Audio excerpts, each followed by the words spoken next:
साथियों, आगे आने वाले लोकसभा चुनाव में हम किसे वोट ना दें। जी हाँ, मैं इस पे थोड़ी बातें करने वाला हूँ। सब लोग आपको बताते हैं किसे वोट दें और क्यों दें। वास्तव में मुझसे भी बहुत सारे लोग प्रश्न पूछते हैं किसे वोट दें।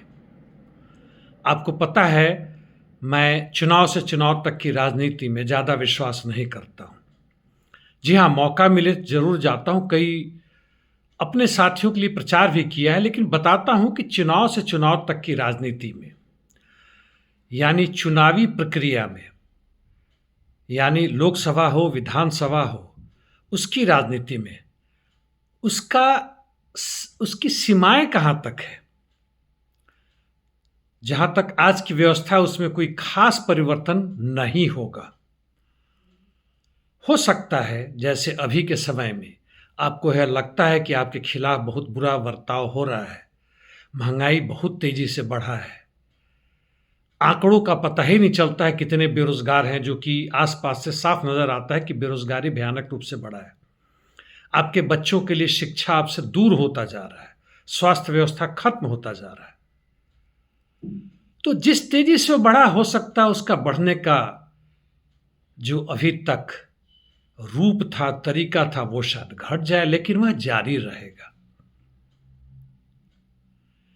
तो चलिए, मैं यह बात इसलिए भी कर रहा हूं कि मान लीजिए आप भाजपा के समर्थक नहीं है। यदि भाजपा के समर्थक है, किसको वोट देना तो आपको पता है।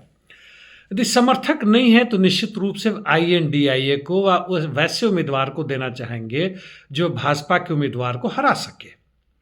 लेकिन इसके बावजूद ऐसे कई पार्टीज या आपके सामने प्रतिनिधि आएंगे, वो कहेंगे कि मैं भाजपा विरोधी हूं, लेकिन अंततः वो भाजपा ही में चले जाएंगे। चाहे भाजपा हो, चाहे भाजपा के समर्थक दल हो, NDA का हिस्सा हो। जैसे उदाहरण के लिए आप AIADMK को ले लें तमिलनाडु में। पता है चुनाव के बाद क्या होगा। जहां तक उड़ीसा की बात है, वहां पर बीजू जनता दल, अभी हाल फिलहाल में खबर आया था कि उनका भाजपा के साथ एग्रीमेंट हो गया, हालांकि फिर टूट गया। क्यों ऐसा हुआ वो जाने। लेकिन चुनाव के बाद यह साफ है कि नवीन पटनायक को इसमें कतई रुचि नहीं है कि भाजपा रहे ना रहे, वो अपनी सत्ता बरकरार रखना चाहते हैं। जहां तक हमारे पूर्वी राज्यों की बात है, 7 राज्यों की बात है, किस तरह से वह दल बदलते हैं, जो भी केंद्र में होगा उसके साथ चल जाएंगे, कोई अंतर नहीं पड़ता। इसलिए किसे वोट ना दे या किसे दे, यह बहुत महत्वपूर्ण नहीं है। हाँ, वहां पर INDI का कोई उम्मीदवार है तो बात अलग है, लेकिन मैं उसके वोट देने की बात नहीं कर रहा हूं। कुछ और दलों के बारे में, भाजपा के पूर्व सहयोगी या अभी जो सहयोगी हैं या टूटने के कगार पे हैं, बिहार नीतीश कुमार का JDU मजाक बन चुका है। बिल्कुल वोट ना दे। लोजपा भी बिहार का है। जजपा हरियाणा का। पिछले चुनाव में हरियाणा विधानसभा में भाजपा ने कहा था कि जजपा अंतिम ऐसा दल होगा जिनका वो साथ लेंगे अपनी सत्ता बनाने के लिए, कि उनके जैसा भ्रष्ट और कुछ नहीं है। और चुनाव की घोषणा होते ही अभी 24 घंटे भी ना बीते थे कि दोनों गलबहियां कर ली और एक दूसरे के साथ मिलकर सत्ता मना ली। और अभी चुनाव के कुछ दिन पहले दोनों अलग हो गए। हालांकि नई सरकार जो बनी वह भाजपा ही की बनी, और उस पर जजपा के विधायकों को यह आदेश आया उनकी पार्टी की तरफ से कि आप चुनाव से को बहिष्कार करेंगे। जो विधानसभा के अंदर में होगा उसमें आप तटस्थ रहेंगे। कहीं भाजपा के विरोध में उन्होंने वोट दे दिया तो भाजपा हार जाएगा। हद की मजाक है। वही हालत भाजपा वाली शिवसेना का महाराष्ट्र में है। और ओवैसी की पार्टी कहने के लिए ऑल इंडिया पार्टी है।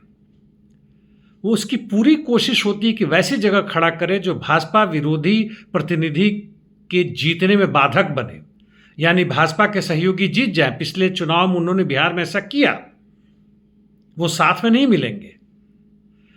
बसपा यानी मायावती की पार्टी, आप जानते हैं, यदि आप दलित होकर उनके पक्ष में वोट देना चाहते हैं तो बात अलग है। लेकिन यह सोच कर दे रहे हैं कि भाजपा को हराएंगे, तब बात दूसरी है। आप सोचें, उनको वोट ना दें।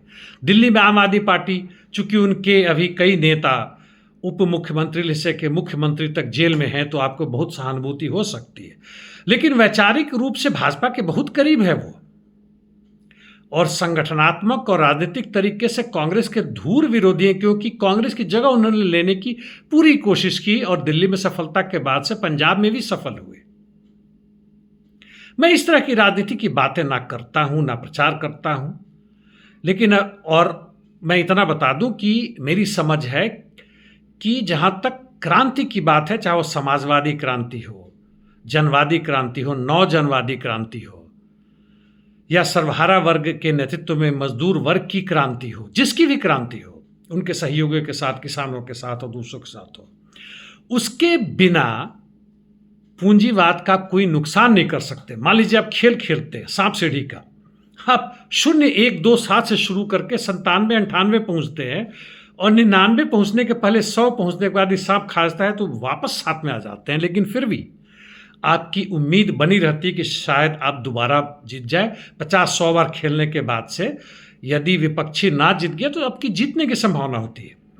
यहाँ पर आप कितना भी जोर लगा लें, यहाँ तक कि आपके वामपंथी दल भी हैं, CPI, CPIM, लिबरेशन ब्रैकेट में मार्क्सवादी लेनिनवादी के भिन्न भिन्न 60-70 से अधिक धड़े हैं, SUCI के, RSPIML, ये सारे के सारे अभी भाजपा को हराने की मुहिम में जुड़े पड़े हैं।